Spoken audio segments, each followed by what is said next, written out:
ابلیس کی نسل کی ابتدا جس جن سے ہوئی اس کا نام تارنوس کہا جاتا ہے۔ تارنوس ابلیس سے 1,24,000 سال قبل دنیا میں موجود تھا۔ تارنوس کی نسل تیزی سے بڑھی کیونکہ ان پہ موت طاری نہیں ہوتی تھی اور نہ بیماری لگتی تھی۔ البتہ یہ چونکہ آتشی مخلوق تھی تو سرکشی بدرجۂ اتم موجود تھی۔ اس جنوں کی نسل کو پہلی موت فرشتوں کے ہاتھوں پیدائش کے 36,000 سال بعد آئی، جس کی وجہ وہ سرکشی تھی۔ یہاں پہلی بار موت کی ابتدا ہوئی، اس سے پہلے موت نہیں ہوتی تھی۔ بعد میں چلپانیس نامی ایک نیک جن کو جنات کی ہدایت کا ذمہ سونپا گیا اور وہی شاہ جنات قرار پائے۔ اس کے بعد ہاموس کو یہ ذمہ داری دی گئی۔ ہاموس کے دور میں ہی چلیپا اور تبلیس کی پیدائش ہوئی۔ یہ دونوں اپنے وقت کے بے حد بہادر جنات تھے اور ان کی قوم نے چلیپا کو شاشین کا لقب اس کے شیر جیسے سر کی وجہ سے دیا۔ ان دونوں جنات کی وجہ سے ساری قوم کہنے لگ گئی کہ ہمیں اس وقت تک کوئی ہرا نہیں سکتا جب تک شاشین اور تبلیس ہمارے درمیان موجود ہے۔ ان دونوں کی وجہ سے قوم کے جنات آسمان تک رسائی کرنے لگے اور تیسرے آسمان پر جا کر شرارت کراتے۔ ایسے میں حکم الہی سے فرشتوں نے ان پر حملہ کیا اور عبرتناک شکست دی۔ اسی دوران جب اسرائیل علیہ السلام کو ابلیس نے دیکھا تو سجدے میں گر گیا۔ ابلیس شروع سے ہی ایک نڈر اور ذہین بچہ تھا۔ اس میں باپ کی بہادری اور ماں کی مکاری کوٹ کوٹ کر بھری ہوئی تھی۔ اس نے ملائکہ کے ساتھ جا کر توبہ کا باقاعدہ اعلان کیا اور پھر فرشتوں سے فیض علم حاصل کرنے لگا۔ علم حاصل کرنے اور ریاضت کا یہ عالم تھا کہ پہلے آسمان پہ عابد، پھر دوسرے آسمان پر زاہد، تیسرے آسمان پر بلال، چوتھے آسمان پر والی، پانچویں آسمان پر تقی اور چھٹے آسمان پر قبازان کے نام سے مشہور ہوا۔ یہ وہ وقت تھا جب یہ فرشتوں کو سکھاتا تھا۔ ساتویں آسمان پہ ابلیس بقائے نور میں رہا۔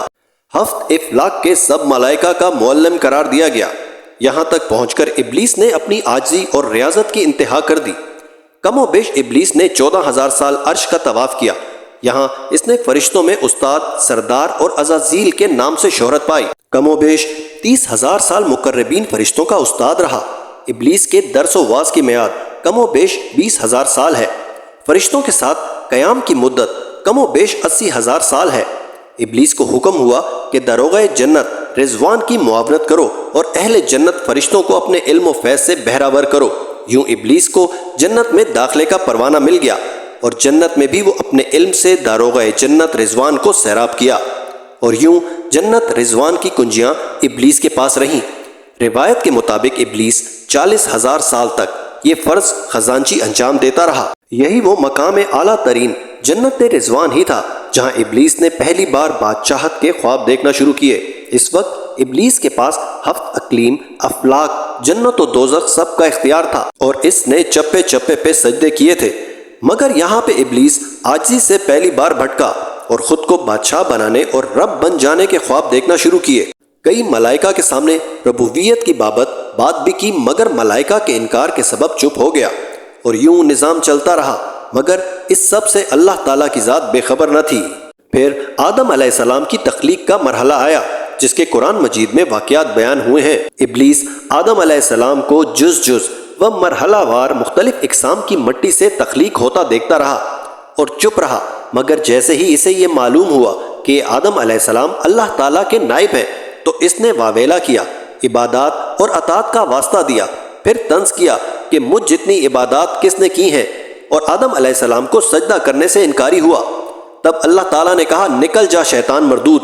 لعنتی قرار پانے کے بعد ابلیس اپنی عبادات اور ریاضت کا رب کریم سے عوض مانگا، جس پر اللہ تعالیٰ نے ابلیس کو ایک وقت معلوم تک مہلت فراہم کی، جس پر ابلیس نے اولاد آدم کو صراط مستقیم سے بھٹکا کر اپنے پیروکار بنانے کا دعویٰ کیا، جس پر رب کریم نے فرمایا کہ جو متقی اور پرہیزگار ہوں گے تو ان کو گمراہ نہیں کر پائے گا۔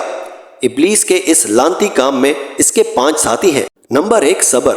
اس کے اختیار میں مصیبتوں کا کاروبار ہے جس میں لوگ ہائے واویلا کرتے ہیں، گریبان پھاڑتے ہیں، منہ پہ تمانچے مارتے ہیں اور جاہلیت کے نعرے لگاتے ہیں۔ نمبر 2، عور۔ یہ لوگوں کو بدی کا مرتکب کرتا ہے اور بدی کو لوگوں پہ اچھا اور پسندیدہ کر کے دکھاتا ہے۔ نمبر 3، مثبت۔ یہ کذب، جھوٹ اور دروغ پہ مامور ہے جسے لوگ کان لگا کر سنیں۔ یہ انسانوں کی شکل اپنا کر ان سے ملتا ہے اور انہیں فساد برپا کرنے کی جھوٹی خبریں سناتا ہے۔ نمبر 4، داسم۔ یہ آدمی کے ساتھ گھر میں داخل ہوتا ہے اور گھر والوں کے عیب دکھاتا ہے اور آدمی کو گھر والوں پہ غضبناک کرتا ہے۔ نمبر 5، ذکنیور، یہ بازاروں کا مختار ہے۔ بازاروں میں آ کر یہ بددیانتی کے جھنڈے گاڑتا ہے، بازاروں میں برائیوں اور فحاشی پہ ورغلاتا ہے۔ ابلیس کا آدم علیہ السلام کو سجدے سے انکار کا جزیہ حسد تھا کہ جس نے اسے مجبور کیا کہ میری جگہ آدم یعنی خاک کو کیوں ملی۔ یہ اس کا جزیہ تکبر اور غرور تھا کہ میں اعلیٰ ہوں، اور اس ایک سجدے کے انکار کی بات نہیں تھی، بات اطاعت سے سرکشی کی تھی۔ ابلیس نے دل میں خود کو رب مان لیا تھا۔ اسی شرک عظیم کی بدولت ابلیس تا قیامت رسوا و لعنتی ٹھہرا اور اولاد آدم کو بھٹکانے کے لیے آزاد قرار پایا۔ حاصل نتیجہ یہ ٹھہرا کہ رب کریم کو انسان کی عبادت، عاجزی، علم و دانش سے کچھ غرض نہیں ہے۔ رب کریم صرف دیکھتا ہے کہ دل میں اطاعت و فرمانبرداری کتنی ہے۔ اسی بنیاد پر تقویٰ اور پرہیزگاری کے درجے قرار پاتے ہیں۔ اللہ کریم ہم میں اپنی نیت کو درست رکھنے کی توفیق عطا فرمائے۔ آمین یا رب العالمین۔